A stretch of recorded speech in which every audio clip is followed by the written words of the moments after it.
آپ کی جو عید تھی پہلے بچپن میں جو عید تھی یا جوانی کی عید تھی وہ خاصی یاد آتی ہے آپ کو؟ وہ کیسی عید مناتے تھے اعتزاز صاحب؟ اگر ہم بچپن میں جائیں، کتنی عیدیں ملتی تھی، کیسے عید گزارتے تھے، کیسے کوئی شرارتیں ہوتی تھیں، وہ سر بتائیں۔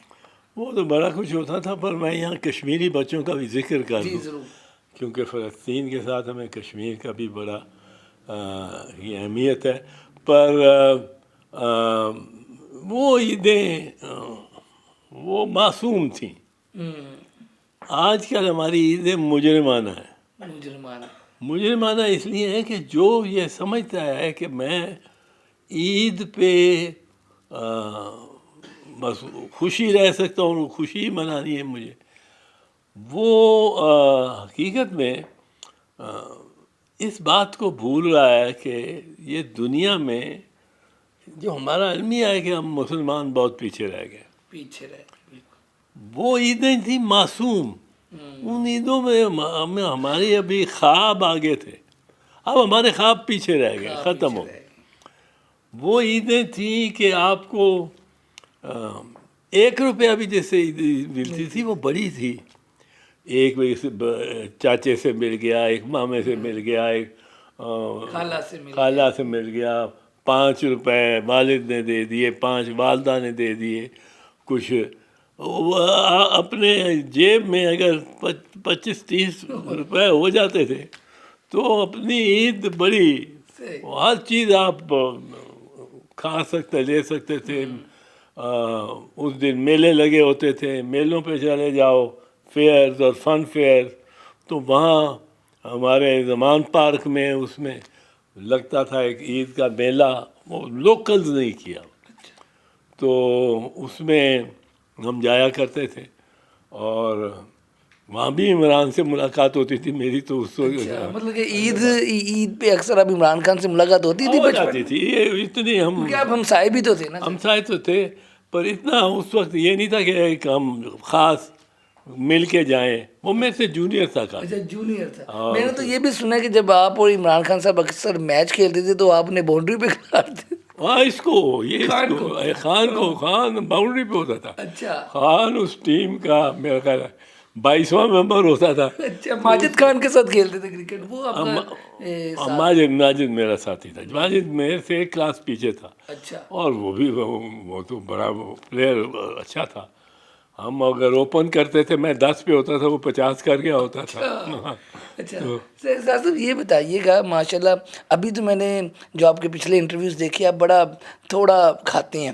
بچپن میں یا جوانی میں کھابے کے شوقین تھے سر؟ کیا کیا کھاتے تھے؟ یا مطلب کہ جب بھی آپ تھوڑا؟ مجھے کھانے کا آج بھی کوئی شوق نہیں شوق؟ میں اپنے گھر میں تیسری اگر کوئی ڈش میرے سامنے رکھ دیں تو میں ناراض ہو جاتا ہوں، میں منع کرتا ہوں۔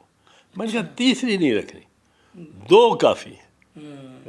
اگر ایک دال پکی ہے اور ایک ساگ گوشت ہے تو بس، اگر اس کے ساتھ گھر میں اس نے بنا لیا ہے آلو گوشت بھی، یا ایک تیسری ڈش اس نے رکھی، تو بلکہ میں اکثر سمجھتا ہوں روٹی دوسری ڈش ہوگی یا چاول ہو گئے۔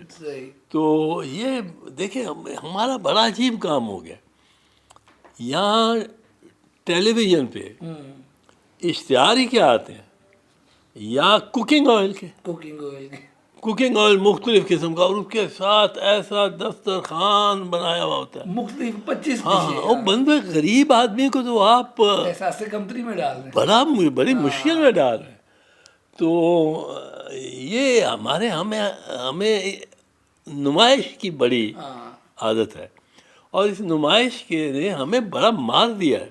مارا اس طرح ہے کہ ہمیں من حیث القوم ہمیں 140 ارب یہ ڈالرز کا قرضہ، 140 ارب ڈالرز کا قرضہ، اور لوکل کرنسی میں 10 کھرب روپے کا قرضہ ہے ہمارے ریاست میں۔ اور ہماری شادیاں دیکھیں اور ہمارے طور طریقے دیکھیں تو ایسا لگتا ہے کہ ہم نے دینے ہیں لوگوں کے پیسے۔ ہاں، جس طرح ہم بڑے ہمارے بہت امیر ہیں، ہم 140 ارب ڈالر اور 10 کھرب روپے کے جو مقروض ہے، اس کا مطلب ہے کہ ہم، آپ اور میں اور ہمارے سے یہ پہلی پیڑھیاں ایک تو، یہ اپنے آنے والی 4 نسلوں نے جو کمانا ہے وہ دینا وہ کھا چکے ہیں.